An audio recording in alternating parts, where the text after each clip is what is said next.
বাংলা শস্য বীমা বিএসবি খারিফ 2024 মৌসুম পাট।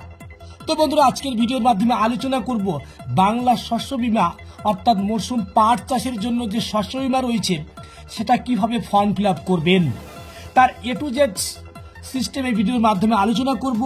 আশা করি ভিডিওটি খুব উপকারে আসবে, তাই ভিডিওটিতে কোনো রকম স্কিপ ছাড়া আপনারা প্রথম থেকে লাস্ট পর্যন্ত দেখতে থাকুন। তো বন্ধুরা, প্রথম দেখতেই পাচ্ছেন বাংলা শস্য বীমা বিএসবি খারিফ 2024 মরশুম পাটের জন্য কিন্তু একটা শস্য বীমা হচ্ছে। তো দেখতেই পাচ্ছেন এটা বাজাজ আলিয়ান্স কোম্পানি, এটার মধ্যে টাই আপ রয়েছে। তো এখানে যেটা রয়েছে কৃষকের নেম, তো কৃষকের নামটা এখানে লিখতে হবে।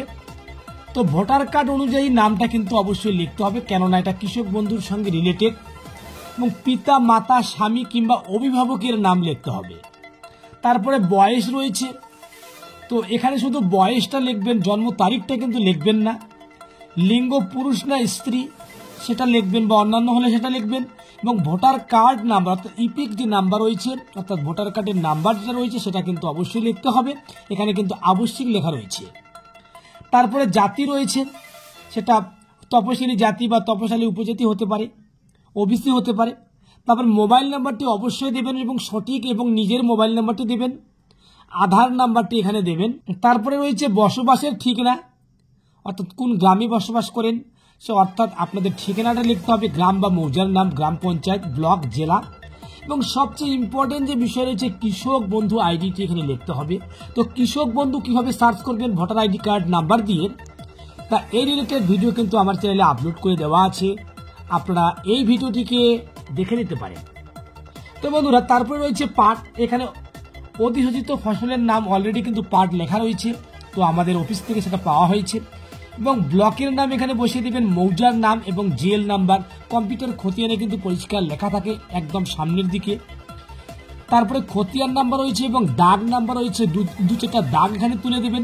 এবং বীমার জন্য প্রস্তাবিত এলাকা অর্থাৎ আপনারা কত পরিমাণ জমি চাষ করেছেন, সেই জমিটা নিজস্ব কিনা, ভাড়া কিংবা লিস্টে নেওয়া রয়েছে কিনা সেটা, এবং সেই পাট চাষটা যে করেছেন সেটা ফসল রোপণের সম্ভাব্য একটা তারিখ, একটা মোটামুটি তারিখ আপনারা দিতে পারেন, অ্যাপ্রোপ্রিয়েট তারিখ জানা না থাকলেও হবে। তারপরে রয়েছে কৃষকের নাম, ব্যাংকের পাসবই অনুযায়ী নামটা কিন্তু লিখতে হবে। তো ব্যাংকের পাসবইয়ে যে নামটি রয়েছে সেই নামটি কিন্তু এখানে লিখতে হবে। তারপরে হচ্ছে কৃষকের ব্যাংকের নাম এখানে লিখতে হবে, ব্যাংকের ব্রাঞ্চ লিখতে হবে, এবং তারপরে অ্যাকাউন্ট নাম্বার রয়েছে, তারপরে আইএফএসসি কোড নাম্বার রয়েছে, ব্যাংকের পাসবইয়ের উপরেই লেখা রয়েছে। এবং অ্যাকাউন্টের ধরন যেটা রয়েছে সেভিং না কারেন্ট সেটা কিন্তু লিখতে হবে। এবং কি কি তথ্য অর্থাৎ কি কি নথি নিতে হবে সেটা হচ্ছে ভোটার আইডি কার্ড এবং আধার কার্ড নিতে হবে, এবং পাসবইয়ের একটা কপি অর্থাৎ যেখানে অ্যাকাউন্ট নাম্বার রয়েছে, এবং খতিয়ান পর্চা বা পাট্টা বা দলিল বা ভাগ চাষীদের ক্ষেত্রে নিজের জমি না থাকলেও কিন্তু আপনারা আবেদন করতে পারবেন, লিস্ট যে জমি থাকে সেক্ষেত্রে আবেদন করতে পারবেন। এবং তারপরে হচ্ছে সহকৃষি অধিকর্তা বা তার নিকট প্রতিনিধি বা ভূমি সংস্কার উদ্বস্ত ত্রাণ পুনর্বাসন দপ্তর রাজস্ব আধিকারিক বা পরিদর্শক দ্বারা প্রদত্ত ফসলের শংসাপত্র, এটা কিন্তু অনেকের কাছে নাও থাকতে পারে, আপনারা অফিসে যোগাযোগ করবেন। এই 4 নাম্বারটা কিন্তু আপনাদের নাও লাগতে পারে, অফিসে যোগাযোগ করলেই কিন্তু এটার সমস্যার সমাধান হয়ে যাবে। এবং এখানে ঘোষণা রয়েছে যে আপনারা উপরের যে তথ্যগুলো দিচ্ছেন সেটা সমস্ত তথ্য সত্য মিথ্যা প্রমাণিত হলে কিন্তু সেটা আইনানুগ ব্যবস্থা গ্রহণ করা হবে। এবং এখানে একটা সাক্ষীর সই রয়েছে, সাক্ষী আপনাদের আশেপাশের যে আরেকজন কৃষক সেটা সাক্ষী দেবে, সেক্ষেত্রে তার একটা নথি আধার কার্ড কিংবা ভোটার কার্ডের জেরক্স দিলে ভালো হয়। এবং কৃষকের সই বা টিপ সই, যারা সই করতে পারে না তাদের কিন্তু টিপ সই দিতে হবে। এবং এখানে একটা ইম্পর্টেন্ট পার্ট রয়েছে এরিয়া সোন সার্টিফিকেট। তো এই সার্টিফিকেটটা কিন্তু অনেকে জানে না, সেটা কিন্তু বিএলআর অফিস থেকে নিতে হবে।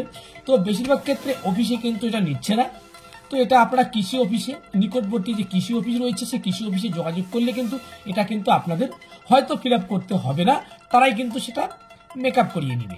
তারপরে হচ্ছে প্রাপ্তি স্বীকার, এটা যদিও অফিসের কাজ তবুও ওদের যেহেতু সময় নেই, প্রচুর ফর্ম একসঙ্গে জমা পড়ে, তাই এটা আপনাদেরই ফিল আপ করতে হবে।